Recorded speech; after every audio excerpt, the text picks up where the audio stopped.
Sahabat peradaban kasih ekologis yang terkasih, saya bersyukur bahwa dalam perayaan Paskah Nasional tahun 2025 yang diselenggarakan oleh FUKRI, Forum Umat Kristen Indonesia, bersama dengan panitia setempat di Medan yang diselenggarakan di GBI Rumah Persembahan di Medan, sungguh berlangsung secara istimewa. Keterlibatan bukan hanya di antara interdenominasi gereja Kristen, tetapi juga melibatkan masyarakat, melibatkan para pemimpin daerah, dan semua itu menjadi berkat untuk umat dan untuk masyarakat.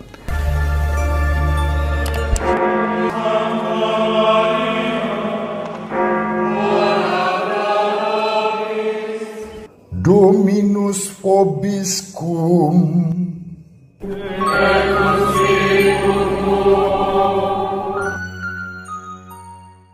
Sahabat peradaban kasih ekologis yang terkasih, selamat berjumpa dalam Renungan Harian bersama saya, Romo Alois Budi Purnomo PR, melalui channel ini.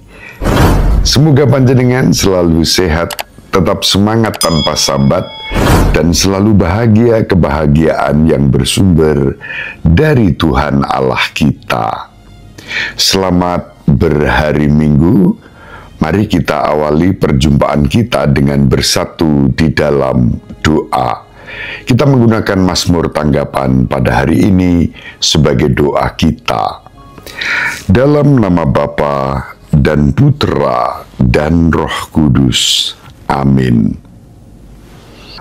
Aku hendak mengagungkan Dikau selama-lamanya, ya Allah Rajaku. Tuhan itu pengasih dan penyayang, panjang sabar dan besar kasih setianya. Tuhan itu baik kepada semua orang, penuh rahmat terhadap segala yang dijadikannya.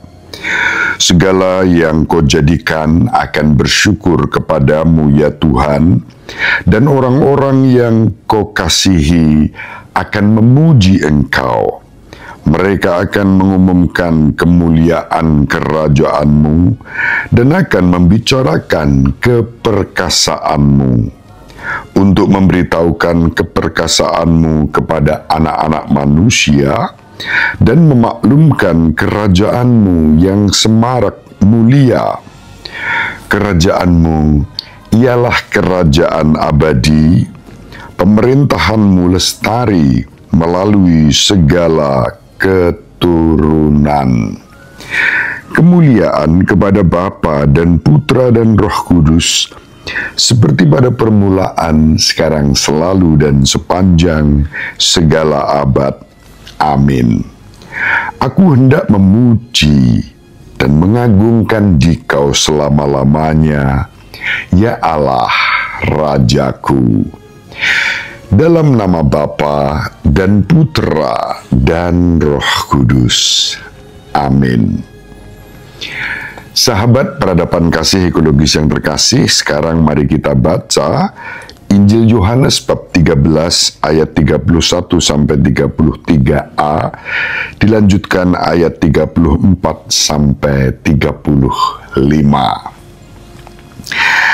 Dalam perjamuan malam terakhir, sesudah Yudas meninggalkan ruang perjamuan, berkatalah Yesus kepada para murid yang lain, "Sekarang anak manusia dipermuliakan dan Allah dipermuliakan di dalam Dia.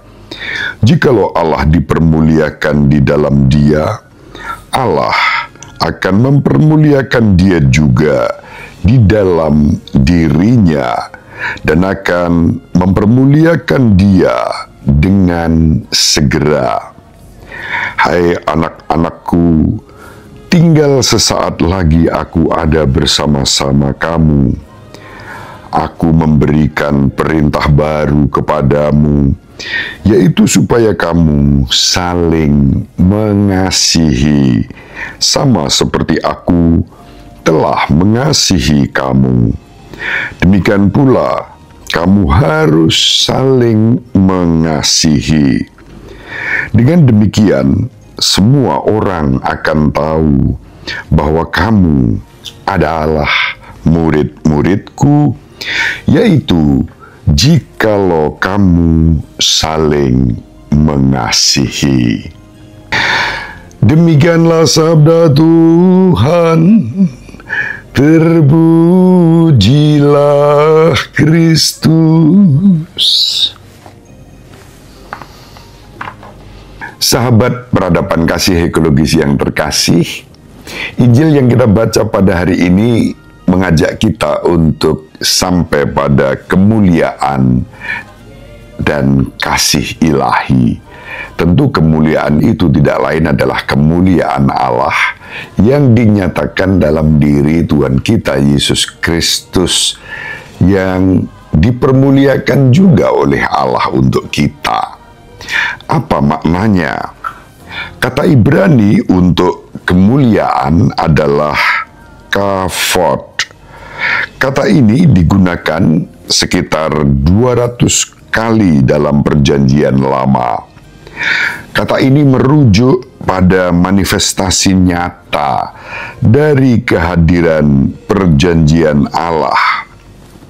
Allah menghendaki untuk tinggal di antara umatnya, dan hal ini mencapai puncaknya dalam misteri inkarnasi, pewahyuan penjelmaan, yakni saat Sang Firman menjadi manusia dan tinggal di antara kita.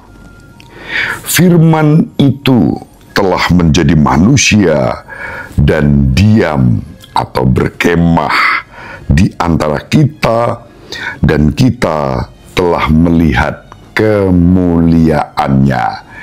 Begitulah Santo Yohanes memberi kesaksian dalam Injilnya, bab 1 ayat 14. Kristus adalah bait suci baru dan tubuhnya, khususnya dalam perayaan Ekaristi, kita mengalami dan mengimani bahwa di sanalah kemuliaan Tuhan sungguh dinyatakan kepada kita. Mengapa momen ini, ketika Yudas meninggalkan perjamuan terakhir untuk mengkhianati Yesus, dianggap justru sebagai saat anak manusia dipermuliakan?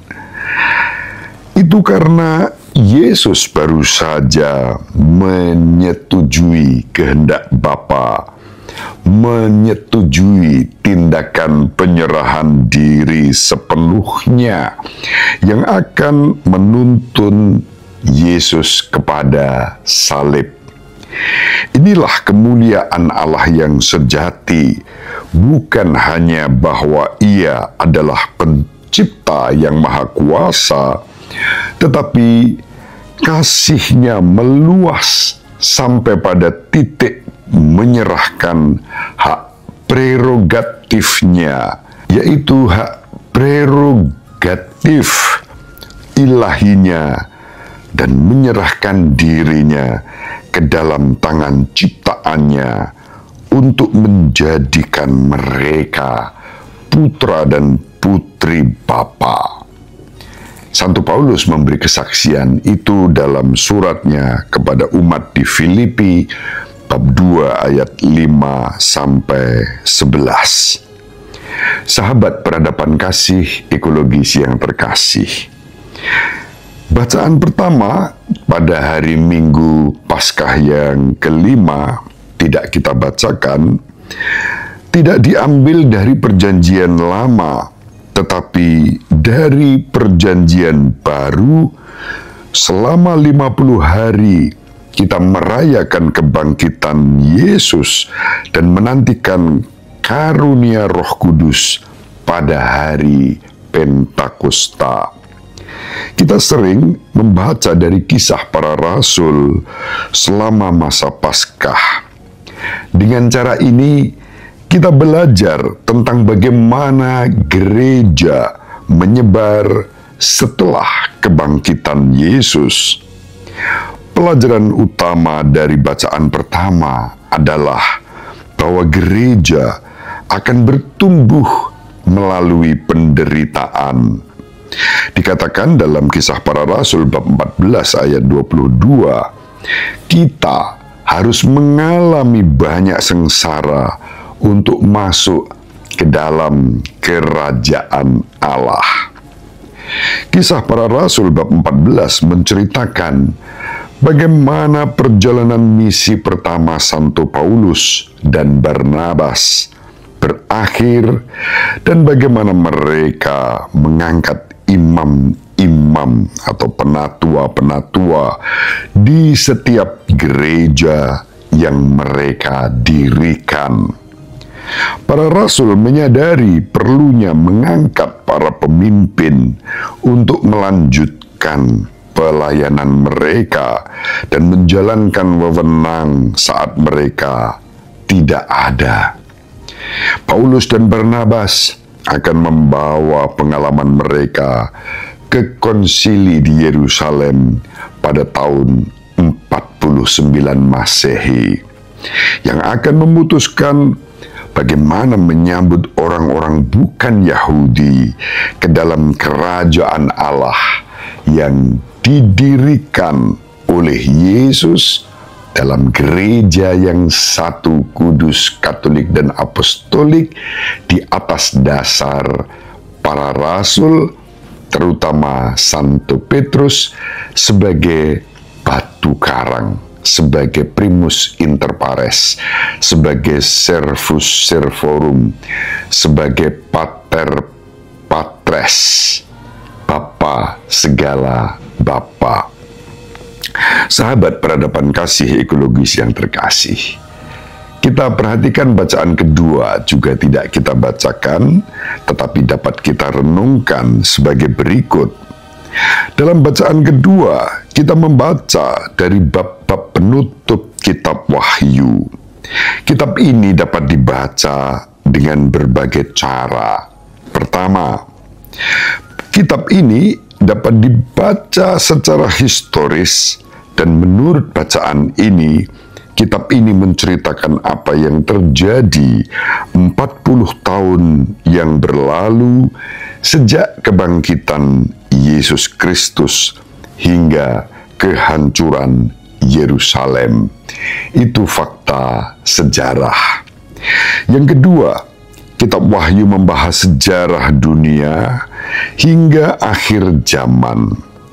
Kerajaan-kerajaan kafir yang berfokus pada harta benda, kekuasaan, dan kesenangan akan selalu menentang Injil yang diberitakan oleh kerajaan Allah.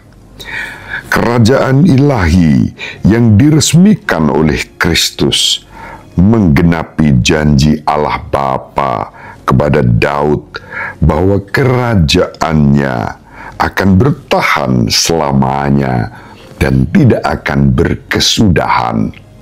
Kita ingat ketika malaikat menyampaikan kabar kepada Santa Perawan Maria bahwa ia akan mengandung dari kuasa Roh Kudus dan akan melahirkan seorang anak laki-laki dan diberi nama Yesus. Dia akan mewarisi tahta Daud dan kerajaannya tidak akan berkesudahan dalam Injil Lukas, dan itulah yang digenapi oleh Yesus. Sahabat peradaban kasih ekologis yang terkasih, yang ketiga, kitab Wahyu adalah kitab tentang kehidupan rohani kita masing-masing. Dan di dalam kitab itu perjuangan untuk mengatasi kejahatan dosa agar mengalami penebusan darah Sang Anak Domba yang menghadirkan langit baru, bumi baru, diwartakan kepada kita. Kita masing-masing adalah Yerusalem yang baru itu, karena di dalam diri kita yang sudah ditebus oleh darah Sang Anak Domba, Kristus sendiri, kasih karunia Allah dinyatakan kepada kita. Yang keempat, kitab Wahyu menyingkapkan apa yang terjadi sebelum akhir zaman. Yerusalem yang baru telah turun dari surga ke bumi, dan itulah yang kita imani dalam gereja Katolik. Yerusalem baru tidak lain adalah gereja Kristus yang satu, kudus, katolik, dan apostolik. Tetapi kita semua masih menunggu secara definitif pada akhir zaman penetapan Yerusalem baru itu, ketika setiap air mata akan dihapuskan dan dosa-dosa tidak akan ada lagi.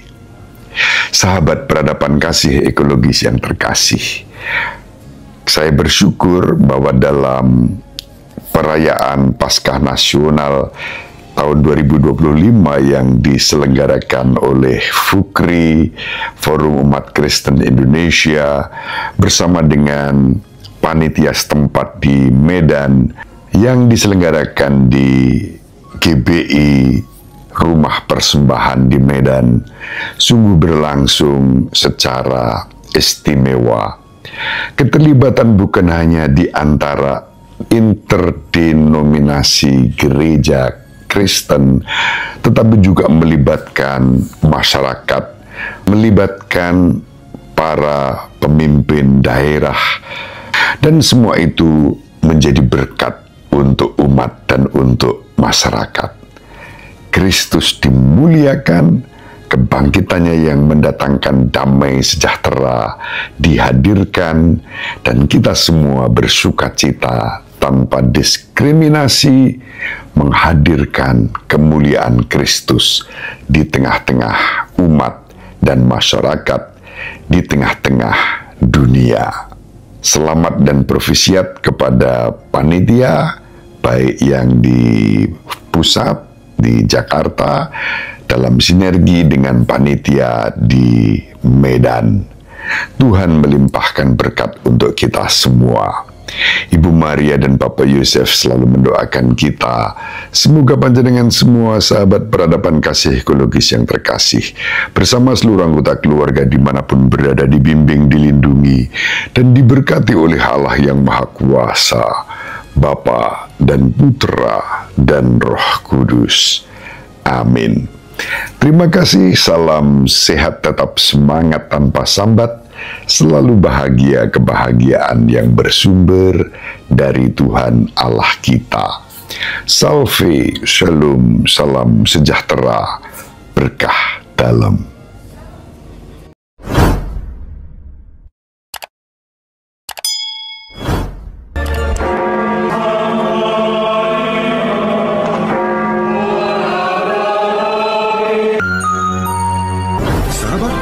Kasih yang terkasih, sampai jumpa pada episode berikutnya. Terima kasih atas kebersamaan kita. Salam peradaban kasih ekologis, berkah dalam.